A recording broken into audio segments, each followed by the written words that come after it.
सरफरोशी की तमन्ना अब हमारे दिल में है, देखना है ये और कितना बाजुए कातल में है। ये शब्द शहीद आजम सरदार भगत सिंह ਦੇ ਲਈ ਕਹੇ ਗਏ ਔਰ ਉਹਨਾਂ ਨੇ ਆਪਣੀ ਬਾਜੂ ਦਾ ਦਮ ਵੀ ਦਿਖਾਇਆ। ਅੱਜ ਅਸੀਂ ਗੱਲ ਕਰਾਂ ਜਾ ਰਹੇ ਹਾਂ ਸਾਡੀ ਉਹਨਾਂ ਦੇ ਪਰਿਵਾਰ ਦੇ ਨੁਮਾਇੰਦੇ ਦੇ ਨਾਲ, ਪ੍ਰੋਫੈਸਰ ਜਗਮੋਹਨ ਸਿੰਘ ਜੀ, ਜੋ ਉਹਨਾਂ ਦੇ ਰਿਸ਼ਤੇ ਦੇ ਵਿੱਚ ਭਾਣਜਾ ਜੀ ਲੱਗਦੇ ਨੇ। ਪ੍ਰੋਫੈਸਰ ਸਾਹਿਬ, ਪਹਿਲਾਂ ਤਾਂ ਤੁਸੀਂ ਆਪਣੇ ਪਰਿਵਾਰ ਦੇ ਪਿਛੋਕੜ ਬਾਰੇ ਥੋੜੀ ਜਿਹੀ ਜਾਣਕਾਰੀ ਦਿਓ। ਦੇਖੋ ਇਹ ਕਿ ਖਟਕੜ ਕਲਾਂ ਆਪਾਂ ਖੜੇ ਹਾਂ।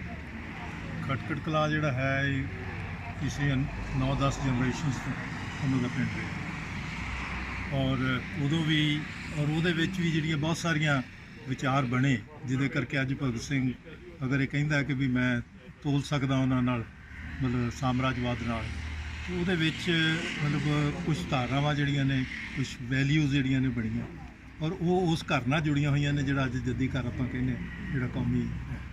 ਉਹਦੇ ਸਭ ਤੋਂ ਪਹਿਲੀ ਜਿਹੜੀ ਮਤਲਬ ਇੱਕ ਘਟਨਾ ਹੁੰਦੀ ਹੈ ਉਹ ਹੈ ਕਿ ਜਦੋਂ, ਕਿਉਂਕਿ ਆਪਣਾ ਪੰਜਾਬ ਦੀ ਆਜ਼ਾਦ ਪੰਜਾਬ ਦੀ ਸਰਹੱਦ ਰਾਹੋਂ ਤੱਕ ਸੀਗੀ, ਸਤਲੁਜ ਦਰਿਆ ਤੱਕ ਸੀ ਔਰ ਜਦੋਂ ਪਹਿਲੀਆਂ ਜੰਗਾਂ ਹੋਈਆਂ ਤੇ ਉਹਦੇ ਵਿੱਚ ਉਹਨਾਂ ਦੇ ਪੜਦਾਦਾ ਜੀ ਸਰ ਫਤਿਹ ਸਿੰਘ ਲੜੇ। ਉਹਨਾਂ ਨੇ ਸਮਝਿਆ ਕਿ ਪੰਜਾਬ ਦੀ ਆਜ਼ਾਦੀ ਦੀ ਰੱਖਿਆ ਲਈ ਔਰ ਉਹਦੇ ਤੋਂ ਬਾਅਦ ਅੰਗਰੇਜ਼ ਨੇ ਉਹ ਪਹਿਲੀ ਲੜਾਈ ਤੋਂ ਬਾਅਦ ਮਤਲਬ ਇਹ ਬਾਰਡਰ ਚੁੱਕ ਕੇ ਉਹਨਾਂ ਨੇ ਬਿਆਸ ਲੈ ਗਏ ਔਰ ਇਹ ਇਲਾਕਾ ਜਿਹੜਾ ਹੈ ਇਹ ਕੰਪਨੀ ਨੇ ਆਪਣੇ ਕਬਜ਼ੇ 'ਚ ਕਰ ਲਿਆ। ਔਰ ਜਿੱਦਾਂ ਸਾਰੀਆਂ ਸਰਕਾਰਾਂ ਦੀ ਔਰ ਅੰਗਰੇਜ਼ ਸਰਕਾਰ ਦੀ ਵੀ ਤੇ ਅੱਜ ਦੀਆਂ ਸਰਕਾਰਾਂ ਦੀ ਕਿ ਲੋਕਾਂ ਨੂੰ ਕਮਜ਼ੋਰ ਕਿਵੇਂ ਕਮਜ਼ੋਰ ਕਰਨ ਦਾ ਮਤਲਬ ਹੁੰਦਾ ਕਿ ਉਹਨਾਂ ਦੇ ਸਰੋਤ ਖੋਲ੍ਹੋ ਔਰ ਉਹਨਾਂ ਨੇ ਇਹ ਸਰੋਤ ਜਿਹੜੇ ਨੇ ਇਹ ਖੋਏ ਔਰ ਉਹਨਾਂ ਦੀ ਜਾਇਦਾਦ ਅੱਧੀ ਖੋਲੀ ਔਰ ਉਹਨਾਂ ਨੇ ਜਿਹੜੀ ਬਹੁਤ ਸਿਆਣਪ ਵਾਲੀ ਗੱਲ ਕੀਤੀ ਕਿ ਇਹਦੇ 'ਤੇ ਕੋਈ ਹੋਰ ਜਾਗੀਰਦਾਰ ਬਿਠਾਉਣਗੇ, ਮੇਰੇ ਨਿਆਣੇ ਐਵੇਂ ਆਪਣੀ એનર્ਜੀ ਵੇਸਟ ਕਰਨਗੇ। ਤੋ ਇਸ ਕਰਕੇ ਜ਼ਿਆਦਾ ਚੰਗਾ ਕਿ ਮੈਂ ਮਤਲਬ ਕਿਸੇ ਕਾਮਿਆਂ ਨੂੰ ਲਿਆ ਕੇ ਬਿਠਾ ਦਿਆਂ ਔਰ ਉਹਨਾਂ ਨੇ ਰਾਹੋਂ ਤੋਂ ਰਾਹੀਂ ਜਿਹੜੇ ਮਤਲਬ ਮੁਸਲਿਮ ਸਮੁਦਾਇ ਸੀ ਲੇਕਿਨ ਬਹੁਤ ਮਿਹਨਤੀ ਕਿਸਾਨੀ ਕਰਦੇ ਸੀ ਦਰਿਆ ਦੇ ਕੰਢੇ ਔਰ ਉਹਨਾਂ ਨੂੰ ਲਿਆ ਕੇ ਇੱਥੇ ਬਿਠਾ ਦਿੱਤਾ ਔਰ ਇਹ ਕਿਹਾ ਕਿ ਵੀ ਜੇ ਤੁਹਾਨੂੰ ਕੰਪਨੀ ਵਾਲੇ ਹਟਾਉਣਗੇ ਤਾਂ ਮੈਂ ਤੁਹਾਡੀ ਲੜਾਈ ਲੜ ਸਕਦਾ, ਮੈਂ ਆਪਣੀ ਨਿੱਜੀ ਲੜਾਈ ਨਹੀਂ ਲੜ ਸਕਦਾ। ਤੋ ਇਸ ਕਰਕੇ ਉਹਨਾਂ ਨੇ ਮਤਲਬ ਉਹ ਪਹਿਲਾ ਫੈਸਲਾ ਲਿਆ। 1857 ਆ ਗਿਆ।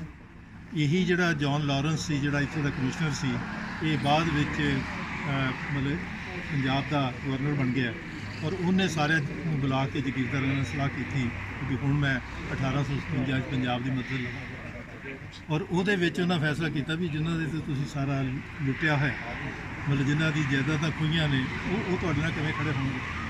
ਤੋ ਇਸ ਕਰਕੇ ਉਹਦਾ ਇਹ ਸੀ ਵੀ ਤੁਸੀਂ ਉਹਨਾਂ ਨੂੰ ਇਹ ਸ਼ੋਧੀ ਦਿਓ ਕਿ ਉਹਦੀ ਜਾਇਦਾਦ ਵਾਪਸ ਕਰੋ। ਉਹ ਸੁਨੇਹਾ ਆਇਆ ਇਹਨਾਂ ਸਰ ਫਤਿਹ ਸਿੰਘ ਕਿ ਵੀ ਤੁਹਾਡੀ ਜਾਇਦਾਦ ਵਾਪਸ ਮਿਲ ਜਾਏਗੀ, ਹੋਰ ਮਿਲੇਗੀ ਜੇ ਤੁਸੀਂ ਹੁਣ ਕੰਪਨੀ ਨੂੰ। ਤੇ ਉਹਨਾਂ ਨੇ ਕਿਹਾ ਕਿ ਵੀ ਇਹ ਜ਼ਿੰਦਗੀ ਦਾ ਸਭ ਤੋਂ ਵੱਡਾ ਇਮਤਿਹਾਨ ਹੈ ਕਿ ਜਾਇਦਾਦ ਮਗਰ ਜਾਣਾ ਕਿ ਅਸੂਲ ਮਗਰ ਜਾਣਾ। ਔਰ ਉਦੋਂ ਉਹਨਾਂ ਨੇ ਕਿਹਾ ਕਿ ਜਿਹੜਾ ਸਾਡੀ ਪਰਿਵਾਰ ਦਾ ਪੁਰਾਣਾ ਰਿਸ਼ਤਾ ਗੁਰੂ ਗੋਬਿੰਦ ਸਿੰਘ ਜੀ ਨਾਲ ਜੁੜਿਆ ਹੈ, ਮਤਲਬ ਉਹ ਇਸ ਕਰਕੇ ਅਸੀਂ ਜੋ ਉਹਨਾਂ ਤੋਂ ਸਿੱਖਿਆ ਉਹ ਇਹ ਹੈ ਕਿ ਵੀ ਅਸੂਲ ਉਹ ਹੈ ਜਿਹੜਾ ਲੋਕਾਂ ਦੇ ਨਾਲ ਖੜੇ ਹੋਣ। ਅਗਰ ਲੋਕ ਲੜ ਰਹੇ ਨੇ ਆਪਣੇ ਹੱਕ ਲਈ, ਤੁਸੀਂ ਉਹਦੇ ਖਿਲਾਫ ਜਾ ਕੇ ਅਸੂਲ ਦਾ ਬਦਾਵਾ ਦਿਓਗੇ। ਤੇ ਇਹ ਮੈਂ ਆਪਣੇ ਬੱਚਿਆਂ ਨੂੰ ਵੀ ਦੱਸਾਂਗੀ। ਔਰ ਇਹ ਅਜੀਤ ਸਿੰਘ ਉਹਨਾਂ ਨੇ ਆਪਣੀ ਜੀਵਨੀ 'ਚ ਲਿਖਿਆ ਕਿ ਮੈਂ 40 ਸਾਲ ਅੰਗਰੇਜ਼ ਸਾਮਰਾਜ ਦੇ ਖਿਲਾਫ ਦੁਨੀਆ ਭਰ 'ਚ ਉਸ ਕਰਕੇ ਲੜਦਾ ਰਿਹਾ। ਉਹਨਾਂ ਨੇ ਮੈਨੂੰ ਕਿਹਾ ਸੀ ਵੀ ਇਹ ਜਿਹੜਾ ਅਸੂਲ ਹੈ ਉਹ ਲੋਕਾਂ ਨੂੰ ਆਜ਼ਾਦੀ ਦਾ ਹੱਕ ਜਿਹੜਾ ਲੈ ਕੇ ਦੇ। ਮੇਰਾ ਇੱਕ ਤਿੱਖਾ ਤੇ ਗੰਭੀਰਤਾ ਵਾਲਾ ਸਵਾਲ ਹੈ। ਭਗਤ ਸਿੰਘ ਤੋਂ ਬਾਅਦ, ਸ਼ਹੀਦ ਆਜਮ ਸਰਦਾਰ ਭਗਤ ਸਿੰਘ ਤੋਂ ਬਾਅਦ ਉਹਨਾਂ ਦੇ ਪਰਿਵਾਰ ਦੇ ਵਿੱਚ ਕੋਈ ਇਹੋ ਜਿਹਾ ਸ਼ਖਸ ਪੈਦਾ ਨਹੀਂ ਹੋਇਆ ਜੋ ਸਾਮਰਾਜ ਨੂੰ ਜਾਂ ਸਰਕਾਰ ਨੂੰ ਟੱਕਰ ਦੇਣ ਦੇ ਕਾਬਿਲ ਹੋਵੇ। ਕਿਉਂਕਿ ਇਹ ਤਾਂ ਹੁਣ ਤੁਹਾਡੀ ਨਜ਼ਰ ਹੈ ਨਾ, ਤੁਸੀਂ ਕਿਹਨੂੰ ਪਛਾਣਿਆ ਕਿ ਨਹੀਂ ਪਛਾਣਿਆ। ਲੇਕਿਨ ਮੇਰੇ ਮਦਰ ਔਰ ਉਹਨਾਂ ਦਾ ਜਿਹੜੀ ਆਖਰੀ ਕਦੀ ਤੁਸੀਂ ਉਹਨਾਂ ਦੀ ਜਿਹੜੀ ਉਹਨਾਂ ਨੇ ਆਪਣੀ ਵਸੀਅਤ ਲਿਖੀ ਸੀ ਉਹ ਪੜ੍ਹ ਲਓਗੇ, ਤੁਹਾਨੂੰ ਪਤਾ ਲੱਗੂ ਕਿ ਕਿਵੇਂ ਆਪਣੀ ਡਿਊਟੀ 'ਤੇ ਲੋਕ ਰਹੇ। ਕਿਉਂਕਿ ਜ਼ਰੂਰੀ ਨਹੀਂ ਹੁੰਦਾ ਕਿ ਵੀ ਘਰ ਵਿੱਚ ਸਾਰਿਆਂ ਦੀ ਜ਼ਿੰਮੇਵਾਰੀ ਹੋਵੇ, ਲੇਕਿਨ ਆਪਣਾ ਲੋਕਾਂ ਪੱਖੀ ਜਿਹੜਾ ਖੜੇ ਹੋਣਾ ਉਹਦਾ ਰੋਲ ਮਤਲਬ ਨਿਭਾਇਆ। ਤੋ ਇੱਕ ਤਾਂ ਇਹ ਜਿਹੜੀ ਸਾਡੀ ਆਸਾ ਹੈ ਮਤਲਬ ਸਮਾਜ ਨੇ ਕਰਨਾ। ਭਗਤ ਸਿੰਘ ਤੋਂ ਬਾਅਦ ਸਮਾਜ ਨੇ ਉਹਨਾਂ ਦੇ ਵਿਚਾਰਾਂ ਨੂੰ ਅੱਗੇ ਲਿਆ ਤੇ ਸੁਭਾਸ਼ ਨੇ, ਬਾਬਾ ਭਕਨਾ ਨੇ ਔਰ ਸਹਿਜਾਨੰਦ ਸਰਸਵਤੀ ਹੋਣਾ ਨੇ 19 ਮਾਰਚ 1940 ਨੂੰ ਮਤਲਬ ਮਤਾ ਪਾਸ ਕੀਤਾ। ਭਗਤ ਸਿੰਘ ਕਹਿ ਰਹੇ ਸੀ ਕਿ ਸਾਮਰਾਜਵਾਦ ਮੁਰਦਾਬਾਦ, ਇਨਕਲਾਬ ਜਿੰਦਾਬਾਦ। ਉਹਨਾਂ ਨੇ ਕਿਹਾ ਕਿ ਸਾਮਰਾਜਵਾਦ ਨਾਲ ਸਮਝੌਤਾ ਨਹੀਂ ਕਰਨਾ। ਤੋ ਇਹ ਲਹਿਰਾਂ ਚੱਲਦੀਆਂ ਰਹਿੰਦੀਆਂ। ਪਰਿਵਾਰ ਮਤਲਬ ਆਪਣੀ ਡਿਊਟੀ ਕਰਦਾ, ਉਹ ਸਮਾਜਿਕ ਡਿਊਟੀ ਹੈ। ਹੁਣ ਮਤਲਬ ਮੈਂ ਕੀ ਦੱਸਾਂ ਕਿ ਮੈਂ ਕੀ ਕੀਤਾ ਹੈ। ਇਹ ਬਹੁਤੀ ਚੰਗੀ ਗੱਲ ਨਹੀਂ ਹੈ। ਲੇਕਿਨ ਤੁਹਾਨੂੰ ਪਤਾ ਹੈ ਮਤਲਬ ਕੀ ਤੁਸੀਂ ਪਹਿਰਾ ਦੇ ਰਹੇ ਹੋ ਕਿ ਨਹੀਂ ਦਿਓ। ਅਸੀਂ ਆਪਣੇ ਬੱਚਿਆਂ ਨੂੰ ਵੀ ਕਹਿੰਦੇ ਹਾਂ ਕਿ ਹੱਕ ਦੇ ਪਹਿਰਾ ਦਿਓ, ਉਹ ਜਿੰਨਾ ਉਹਨਾਂ ਕੋਲ ਬਣ ਦਿੰਦੇ ਨੇ। ਜਿਸ ਤਰੀਕੇ ਨੇ ਸਰਕਾਰਾਂ ਨੇ ਭਗਤ ਸਿੰਘ ਦੇ ਪਿੰਡ ਨੂੰ ਜਾਂ ਭਗਤ ਸਿੰਘ ਦੇ ਪਰਿਵਾਰ ਨੂੰ ਇੱਕ ਸਿਆਸੀਕਰਨ ਦੇ ਵਿੱਚ ਲਿਜਾਣ ਦੀ ਕੋਸ਼ਿਸ਼ ਕੀਤੀ ਹੈ ਕਿ ਉਹ ਪਰਿਵਾਰ ਵੀ ਸਿਆਸੀਕਰਨ ਦਾ ਸ਼ਿਕਾਰ ਹੋਇਆ। ਨਹੀਂ ਦੇਖੋ ਗੱਲ ਹੈ ਕਿ ਮਤਲਬ ਇੱਦਾਂ ਦਾ ਮਤਲਬ ਕਿਉਂਕਿ ਸਰਕਾਰ ਕੀ ਹੁੰਦੀ ਹੈ ਉਸ ਤੋਂ ਬਾਅਦ ਜ਼ਿਆਦਾ ਪੋਲੀਟੀਕਲ ਹੈ। ਮਤਲਬ ਉਹ ਅੱਜ ਹੁਣ ਇਸ ਕਿਸਾਨੀ ਲਹਿਰ ਨੇ ਇਹ ਨੰਗਾ ਕਰ ਦਿੱਤਾ ਕਿ ਰਾਜਨੀਤਿਕ ਲੋਕ ਜਿਹੜੇ ਨੇ ਉਹ ਲੋਕਾਂ ਦੇ ਪੱਖ 'ਚ ਨਹੀਂ, ਔਰ ਨਾ ਉਹ ਕਰਦੇ ਨੇ, ਉਹ ਆਪਣੇ ਹਿੱਤ ਦੇ ਪੱਖ 'ਚ ਨਹੀਂ, ਔਰ ਉਹ ਕਿਤੇ ਨਾ ਕਿਤੇ ਵਰਗਲਾਉਣ ਦੀ ਕੋਸ਼ਿਸ਼ ਕਰਦੇ ਨੇ। ਲੇਕਿਨ ਪਰਿਵਾਰ ਕਦੀ ਵੀ ਉੱਥੇ ਨਹੀਂ ਪਹੁੰਚੇ ਕਿਉਂਕਿ ਉਹ ਤੋਂ ਡਰ ਵੀ ਲੱਗਦਾ ਉਹਨਾਂ ਨੂੰ। ਤੁਹਾਨੂੰ ਵਰਤਣਗੇ ਲੇਕਿਨ ਉਦੋਂ ਅੱਗੇ ਮਤਲਬ ਨਹੀਂ ਲੱਗਣ ਦੇਣਗੇ। ਮੈਂ ਸਾਰੇ ਪਰਿਵਾਰ 'ਚ ਮਤਲਬ ਹੈ, ਪਰ ਉਹਦੇ ਨਾਲ ਜ਼ਿਆਦਾ ਜਿਹੜਾ ਇੰਪੋਰਟੈਂਟ ਹੈ ਕਿ ਅਸੀਂ ਸਰਕਾਰ ਮਤਲਬ ਕਹਿੰਦੇ ਹਾਂ ਕਿ ਵੀ ਸਰਕਾਰ ਦੀ ਲੋਕਾਂ ਪ੍ਰਤੀ ਜ਼ਿੰਮੇਵਾਰੀ ਹੈ, ਸਾਡੀ ਵੀ ਲੋਕਾਂ ਪ੍ਰਤੀ ਜ਼ਿੰਮੇਵਾਰੀ ਹੈ, ਔਰ ਉਸ ਜ਼ਿੰਮੇਵਾਰੀ ਨੂੰ ਕਿਵੇਂ ਨਿਭਾਉਣਾ। ਜਿਹੜਾ ਸੰਕਟ ਹੈ, ਕਿਉਂਕਿ ਭਗਤ ਸਿੰਘ ਇਹ ਕਹਿੰਦਾ ਕਿ ਸੰਕਟ ਨੂੰ ਦੂਰ ਕਰਨ ਲਈ ਤੁਹਾਨੂੰ ਉਹਦੇ ਗਹਿਰੇ ਕਾਰਨਾਂ 'ਚ ਜਾਣਾ ਚਾਹੀਦਾ। ਭਗਤ ਸਿੰਘ ਇਹ ਕਹਿੰਦਾ ਹੈ ਕਿ ਵੀ ਮੈਂ ਹੁਣ ਤੁਸੀਂ ਕਦੀ ਇਹ ਅੰਦਾਜ਼ਾ ਨਹੀਂ ਆਪਾਂ ਨੌਜਵਾਨਾਂ ਨੂੰ ਦੱਸਿਆ ਕਿ ਵੀ ਇੱਕ 21 ਸਾਲ ਦਾ ਮੁੰਡਾ ਔਰ ਉਹਦੇ ਨਾਲ ਜਿਹੜਾ ਦੋਸਤ ਹੈ ਬੀ ਕੇ ਦੱਤ ਉਹ 18.5 ਸਾਲ ਦਾ, ਉਹਨਾਂ 'ਚ ਇਹ ਹਿੰਮਤ ਕਿੱਥੋਂ ਸੀਗੀ ਕਿ ਉਹਨਾਂ ਨੇ ਅੰਗਰੇਜ਼ ਰਾਜ ਨੂੰ ਚੈਲੰਜ ਕੀਤਾ। ਤੇ ਉਹ ਜਿਹੜਾ ਅੰਗਰੇਜ਼ ਰਾਜ ਨੂੰ ਚੈਲੰਜ ਕਰਨ ਦਾ ਹੈ ਮਤਲਬ ਉਹ ਬਹੁਤ ਇੰਪੋਰਟੈਂਟ ਹੈ। ਇੱਕ ਇਹ ਜ਼ਰੂਰ ਦੱਸਿਓ ਕਿ ਤੁਹਾਡੀ ਨਿਗਾਹ ਦੇ ਵਿੱਚ ਪਿੰਡ ਖਟਕੜ ਕਲਾਂ ਨੂੰ ਉਹ ਸਨਮਾਨ ਸਰਕਾਰਾਂ ਨੇ ਦਿੱਤਾ ਕਿ ਸਿਹਤ ਸਹੂਲਤਾਂ, ਦੇਖੋ ਵਿੱਦਿਆ ਦਾ ਖੇਤਰ, ਕੋਈ ਇਹੋ ਜਿਹਾ ਉਹ ਮੁਕਾਮ ਜਿਹੜਾ ਦੁਨੀਆ ਦੇ ਵਿੱਚ ਇੱਕ ਨਾਂ ਸਥਾਪਿਤ ਕਰ ਸਕੇ ਉਸ ਨਗਰ ਦਾ ਜਿਸ ਨੇ। ਦੇਖੋ ਪਹਿਲੀ ਤਾਂ ਗੱਲ ਹੈ ਕਿ ਇਹ ਜਿਹੜੀ ਸਾਡੀ ਮਤਲਬ ਆਪਣੀ ਹੀਨ ਭਾਰਤ ਹੈ ਕਿ ਅਸੀਂ ਹਰ ਚੀਜ਼ ਸਰਕਾਰ ਤੋਂ ਸਰਕਾਰ ਤੋਂ ਕਰਵਾਉਂਦੇ ਨੇ। ਪਿੰਡ ਕਰੇ ਤੇ ਉਹਨਾਂ ਨੂੰ ਜ਼ਿੰਮੇਵਾਰੀ ਹੈ ਕਿ ਸਰਕਾਰ ਕਰੇ। ਹੁਣ ਇੱਥੇ ਪ੍ਰੋਬਲਮ ਵੀ ਇਹ ਹੋ ਗਈ ਕਿ ਜਿੱਦਾਂ ਮਤਲਬ ਤੁਸੀਂ ਬਾਕੀ ਗੱਲ ਕਰਦੇ ਹੋ, ਪਿੰਡ ਨੂੰ ਵੀ ਨਿਰਭਰਤਾ ਹੋ ਗਈ। ਅੱਜ ਤੁਹਾਨੂੰ 15 ਬੰਦੇ ਮਿਲਣਗੇ ਜਿਹੜੇ ਮਤਲਬ ਕਹਿਣਗੇ ਜੇ ਅਸੀਂ ਸਰਕਾਰ ਤੋਂ ਆਹ ਮੰਗਦੇ, ਅਸੀਂ ਆਹ ਮੰਗਦੇ, ਕਦੀ ਆਪਣੇ ਹਾਲ ਨੂੰ ਝਾਕ ਨਹੀਂ ਮਾਰਦੇ। ਜਦੋਂ ਕਿ ਉਹਨਾਂ ਦੇ ਦਾਦਾ ਜੀ ਦਾ ਸੁਨੇਹਾ ਇਹ ਸੀ ਜਿਹੜਾ ਉਸ ਘਰ ਵਿੱਚ ਹੈ ਕਿ ਤੁਸੀਂ ਆਪ ਬਹਿ ਕੇ ਆਪਣੀ ਸਮੱਸਿਆ ਨੂੰ ਏਕਤਾ ਵਿੱਚ ਮਤਲਬ ਇਸ ਕਰਕੇ ਜਿਹੜਾ ਨਾ ਇਹਨੂੰ ਸਿਆਸੀਕਰਨ ਪਰਿਵਾਰ ਨੂੰ ਨਹੀਂ ਕੀਤਾ, ਇਸ ਪਿੰਡ ਨੂੰ ਵੀ ਕਰ। ਜਦੋਂ ਕਿ ਪਿੰਡ ਜਿਹੜਾ ਹੈ ਲੋਕ ਦੇਖਦੇ ਨੇ, ਤੁਸੀਂ ਵੀ ਦੇਖਦੇ, ਸਾਰੇ ਬਾਹਰੋਂ ਆਣ ਕੇ ਦੇਖਦੇ ਨੇ ਕਿ ਇਹ ਪਿੰਡ ਕੀ ਸੁਨੇਹਾ ਦਿੰਦਾ, ਕੀ ਇਹ ਭਗਤ ਸਿੰਘ ਦਾ ਜਿਹੜਾ ਮਤਲਬ ਫਿਊਚਰ ਹੈ ਉਹਦਾ ਸੁਨੇਹਾ ਦਿੰਦਾ।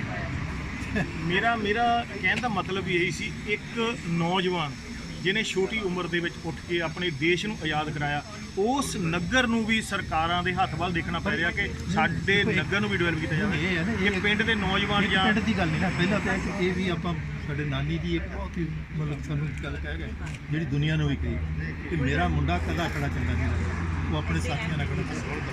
ਇਹ ਭਗਤ ਸਿੰਘ ਦਾ ਹੀ ਨਹੀਂ, ਔਰ ਜਦੋਂ ਤੁਸੀਂ ਉਹਦੇ ਜਾਣ ਕੇ ਦੇਖੋਗੇ ਅਸੀਂ ਉਹਨੂੰ ਦੇਖਿਆ ਕਿ ਕਿੰਨਾ ਸ਼ਹੀਦਾਂ ਦੀਆਂ ਨਿਸ਼ਾਨੀਆਂ ਲੈ ਕੇ ਤੁਰੇ ਅਖੀਰ ਤੱਕ। ਜਦੋਂ ਇਹਨੇ ਮਿਊਜ਼ੀਅਮ ਕੱਢੀ ਉਹਨਾਂ ਦਾ ਖੋਲ੍ਹਿਆ ਕਿੰਨਾ ਦੀਆਂ ਨਿਸ਼ਾਨੀਆਂ। ਅੱਜ ਤੁਸੀਂ ਕਿਉਂ ਭੁੱਲ ਗਏ ਕਿ ਭਗਤ ਸਿੰਘ ਇਕੱਲਾ ਭਗਤ ਸਿੰਘ ਹੀ ਨਹੀਂ ਹੈ, ਹਰ ਪੰਜਾਬ ਦਾ ਪਿੰਡ ਜਿਹੜਾ ਹੈ ਉਹਨੇ ਦੇਸ਼ ਭਗਤ ਦਿੱਤੇ ਨੇ। ਤੋ ਇਸ ਕਰਕੇ ਇਹ ਸਵਾਲ ਪੇਂਡੂ ਹੈ, ਪਿੰਡੀ ਖੇਤਰ ਦਾ ਮਤਲਬ ਹਰ ਪਿੰਡ ਦਾ ਸਵਾਲ। ਤੋ ਇਸ ਕਰਕੇ ਆਪਾਂ ਇੱਕ ਨੂੰ ਨਾ ਕਰੀਏ, ਮਤਲਬ ਹਰ ਪਿੰਡ ਨੇ ਆਪਣੀ ਮਸਲਾ ਹੱਲ ਕਰਨਾ ਔਰ ਉਸ ਤੋਂ ਸਿੱਖਣਾ। ਤੁਸੀਂ ਕੀ ਸੰਦੇਸ਼ ਦੇਣਾ ਚਾਹੁੰਦੇ ਹੋ ਉਸ ਨਗਰ ਤੋਂ, ਉਸ ਆਜ਼ਾਦੀ ਦੇ ਪਰਵਾਨੇ ਦੇ ਰਾਹੀਂ? ਕੀ ਪਬਲਿਕ ਨੂੰ ਸਮਝਾਉਣਾ? ਮੈਂ ਸਮਝਦਾ ਕਿ ਭਗਤ ਸਿੰਘ ਨੇ ਕਿਹਾ ਸੀਗਾ ਕਿ ਤੁਸੀਂ ਪਹਿਲੀ ਗੱਲ ਉਹਨਾਂ ਨੇ ਜਿਹੜੀ ਸਿੱਖੀ ਜਿਹੜਾ ਹੁਣੇ ਆਪਾਂ 100 ਸਾਲਾ ਨਨਕਾਣਾ ਸਾਹਿਬ ਦਾ ਮਨਾ ਕੇ ਹਟੇ, ਤਾਂ ਭਗਤ ਸਿੰਘ 14 ਸਾਲ ਦੇ ਨਨਕਾਣਾ ਸਾਹਿਬ ਗਏ ਸੀ ਔਰ ਉਹਨਾਂ ਨੇ ਉਹਨੂੰ ਡਾਇਲਾਗ ਨੂੰ ਕਿਵੇਂ ਦੇਖਦੇ ਨੇ, ਕਿਉਂਕਿ ਜਿਹੜੇ ਜਥੇਦਾਰ ਲక్ష్మణ ਸਿੰਘ ਸੀ ਉਹ ਬੀੜ ਦੇ ਉੱਤੇ ਵਾਕ ਲੈਂਦੇ ਹੋਏ ਜਿਹੜੇ ਉਹਨਾਂ ਨੂੰ ਗੋਲੀ ਮਾਰੀ। ਤੇ ਉਹ ਕਹਿੰਦੇ ਇਹਦਾ ਮਤਲਬ ਹੈ ਕਿ ਵੀ ਮਹੰਤ ਜਿਹੜਾ ਹੈ ਉਹ ਇਹ ਪੜ੍ਹਨ ਨਹੀਂ ਦੇਣਾ ਚਾਹੁੰਦਾ ਕਿ ਇਹਦੇ 'ਚ ਕੋਈ ਗਿਆਨ ਹੈ, ਔਰ ਉਹਨਾਂ ਨੇ ਖੁਦ ਗੁਰਮੁਖੀ ਸਿੱਖੀ ਔਰ ਪੜ੍ਹਿਆ। ਔਰ ਮੇਰੇ ਮਦਰ ਦੇ ਥਰੂ ਜਿਹੜਾ ਸਾਨੂੰ ਲੱਗਾ, ਉਹ ਕਹਿੰਦੇ ਵੀ ਕੁਝ ਦੇਰ ਬਾਅਦ ਆਏ ਤੇ ਮੈਨੂੰ ਭਗਤ ਸਿੰਘ ਕਹਿੰਦੇ ਅਮਰਤ ਤੂੰ ਕੀ ਪੜ੍ਹ ਰਹੇ? ਕਹਿੰਦੇ ਮੈਂ ਤਾਂ 5 ਗ੍ਰੰਥੀ ਪੜ੍ਹ ਰਿਹਾ। ਉਹ ਕਹਿੰਦੇ ਮੈਂ ਗ੍ਰੰਥ ਸਾਹਿਬ ਪੜ੍ਹਿਆ, ਉਹਦੇ ਵਿੱਚ ਗੁਰੂ ਤੇਗ ਬਹਾਦਰ ਸਾਹਿਬ ਦੇ ਜਿਹੜੇ ਸ਼ਲੋਕ ਨੇ ਇਹ ਇਤਿਹਾਸਕ ਤੌਰ 'ਤੇ ਉਹ ਸ਼ਲੋਕ ਨੇ ਜਿਹੜੇ ਮਤਲਬ ਉਹਨਾਂ ਨੇ ਚਾਂਦਨੀ ਚੌਕ ਤੋਂ ਭੇਜੇ ਸੀ ਮਤਲਬ ਗੁਰੂ ਗੋਬਿੰਦ ਸਿੰਘ ਜੀ। ਔਰ ਉਹਦੇ 'ਚ ਆਖਰੀ ਗੁਰਮੰਤਰ ਹੈ ਦੋਹਰਾ ਕਿ ਬਲ ਛੁੱਟ ਕੇ ਉਹ ਬੰਧਨ ਪੜੇ ਕਿਛੂ ਨਾ ਹੋ ਤਕਾ, ਨਾਨਕ ਕਹੇ ਹਰੀ ਕੇ हाथ में जैसे गज को होश। और उसका जवाब भी देता है कि बल हुआ बंधन छूटे सब कुछ हो तो पाए, नानक ਤੁਮਰੇ ਹੱਥ में तुम ही हुए साहिब ਕਿ ਜੇ ਤੁਸੀਂ ਬਲਵਾਨ ਹੋ ਕੇ ਭਗਤ ਸਿੰਘ ਤਾਂ ਮੈਨੂੰ ਸਮਝ ਲੱਗ ਗਈ ਕਿ ਨਿਰਬਲਤਾ ਨੂੰ ਦੂਰ ਕਰਨਾ ਬਲਵਾਨ ਬਣਨਾ, ਔਰ ਉਹ ਨਿਰਬਲਤਾ ਮੈਂ ਹੀ ਜਾਣਾਂਗਾ ਤੇ ਤਾਂ ਹੀ ਦੂਰ ਕਰਾਂਗਾ। ਤੁਸੀਂ ਮੇਰੀ ਆਣ ਕੇ ਨਿਰਬਲਤਾ ਦੂਰ ਨਹੀਂ ਕਰ ਸਕਦੇ। ਅੱਜ ਜਿਹੜੀ ਪ੍ਰੋਬਲਮ ਹੈ, ਇਸੇ ਕਰਕੇ ਜਿਹੜਾ ਗੁਰੂ ਗੋਬਿੰਦ ਸਿੰਘ ਜੀ ਨੇ 24 ਸਾਲਾਂ 'ਚ ਇੱਕ ਨਵੀਂ ਜਨਰੇਸ਼ਨ ਖੜੀ ਕੀਤੀ, ਜਿਹਨੂੰ ਇਹ ਤਾਂ ਕਹਿਤਾ ਕਿ ਮੇਰਾ ਇੱਕ ਸਿੱਖ ਦਾ 1.25 ਲੱਖ ਨਾਲ ਹੈ। ਔਰ ਉਹ ਜਿਹੜਾ ਬਲ ਦੀ ਪਰਿਭਾਸ਼ਾ, ਔਰ ਭਗਤ ਸਿੰਘ ਜੀ ਬਲ ਦੀ ਪਰਿਭਾਸ਼ਾ ਬੜੀ ਸੌਖੀ ਹੈ, ਜਿਹੜੀ ਉਹਨਾਂ ਨੇ ਆਪਣੇ ਛੋਟੇ ਭਰਾ ਦੇ ਨਾਲ 3 ਲਫ਼ਜ਼ਾਂ 'ਚ ਕਹੀ ਕਿ ਸਿਹਤ ਦਾ ਖਿਆਲ ਰੱਖਣਾ, ਹੌਸਲੇ ਨਾਲ ਰਹਿਣਾ ਔਰ ਮਿਹਨਤ ਨਾਲ ਪੜ੍ਹਨਾ। ਮਿਹਨਤ, ਹੌਸਲਾ ਤੇ ਸਿਹਤ, ਮਤਲਬ ਇਹ 3 ਚੀਜ਼ਾਂ ਬੱਚੇ ਨੂੰ ਸਿਖਾ ਦਈਏ ਤੇ ਉਹ ਮਤਲਬ ਕੱਲ੍ਹ ਨੂੰ ਆਪਣੇ ਪੈਰਾਂ ਤੇ ਖੜਾ ਹੋ ਕੇ ਆਪਣੀ ਲੜਾਈ ਲੜ ਸਕੇ। ਬਹੁਤ ਬਹੁਤ ਧੰਨਵਾਦ। ਇਹ ਸਨ ਪ੍ਰੋਫੈਸਰ ਜਗਮੋਹਨ ਸਿੰਘ ਜੀ ਭਾਂਜਾ ਜੀ, ਸ਼ਹੀਦ ਆਜ਼ਮ ਸਰਦਾਰ ਭਗਤ ਸਿੰਘ ਜੀ ਦੇ, ਜਿਨ੍ਹਾਂ ਨੇ ਬੇਵਾਕ ਸ਼ਬਦਾਂ ਦੇ ਨਾਲ ਸਰਕਾਰ ਦੇ ਉੱਤੇ ਤੰਜ ਵੀ ਕੱਸੇ ਔਰ ਆਪਣੇ ਪਰਿਵਾਰ ਦੀ ਹਿਸਟਰੀ ਬਾਰੇ ਵੀ ਜਾਣਕਾਰੀ ਦਿੱਤੀ। ਤੁਸੀਂ ਮੇਰੇ ਨਾਲ ਦੇਖਦੇ ਰਹੋ NKN TV। ਕਦੇ ਵੇਖਦੇ ਸੀ ਸਿਰਫ ਇੰਟਰਨੈਟ ਤੇ ਜਾਂ ਫਿਰ ਵਿਦੇਸ਼ਾਂ ਵਿੱਚ, ਹੁਣ ਇੱਥੇ ਵੀ ਤੁਸੀਂ ਸਜਾ ਸਕਦੇ ਹੋ ਆਪਣੇ ਘਰਾਂ, ਦੁਕਾਨਾਂ ਤੇ ਦਫ਼ਤਰਾਂ ਨੂੰ। ਜੀ ਹਾਂ, 3D ਵਾਲਪੇਪਰ ਦੇ ਨਾਲ ਮਨਪਾਉਂਦੇ ਡਿਜ਼ਾਈਨ ਕਰਵਾਉਣ ਲਈ ਮਿਲੋ BI ਗ੍ਰਾਫਿਕ ਸੋਲੂਸ਼ਨ, ਬੜਾ ਪਿੰਡ ਨੇੜੇ ਯੂਨੀਅਨ ਬੈਂਕ। ਇੱਥੇ 3D wallpaper, flex printing, colour poster, visiting card, marriage card, invitation card, bill book, ਰਸੀਦ ਬੁੱਕ ਅਤੇ ਹਰ ਤਰ੍ਹਾਂ ਦਾ ਪ੍ਰਿੰਟਿੰਗ ਦਾ ਕੰਮ ਤਸੱਲੀ ਬਖਸ਼ ਕੀਤਾ ਜਾਂਦਾ ਹੈ। ਟੂਰਨਾਮੈਂਟ, ਮੇਲੇ ਤੇ ਹਰ ਤਰ੍ਹਾਂ ਦੇ ਸਮਾਗਮ ਦੀਆਂ ਫਲੈਕਸਾਂ ਅਤੇ ਪੋਸਟਰ ਵੱਖ-ਵੱਖ ਥਾਵਾਂ ਤੇ ਲਗਾਉਣ ਲਈ ਕਾਰੀਗਰਾਂ ਦਾ ਖਾਸ ਪ੍ਰਬੰਧ ਹੈ। ਸੇਵਾ ਦਾ ਮੌਕਾ ਦਿਓ। BI ਗ੍ਰਾਫਿਕ ਸੋਲੂਸ਼ਨ, ਬੜਾ ਪਿੰਡ ਨੇੜੇ ਯੂਨੀਅਨ ਬੈਂਕ। ਸੰਪਰਕ ਨੰਬਰ 01826 266 062 ਅਤੇ 98 550 92934।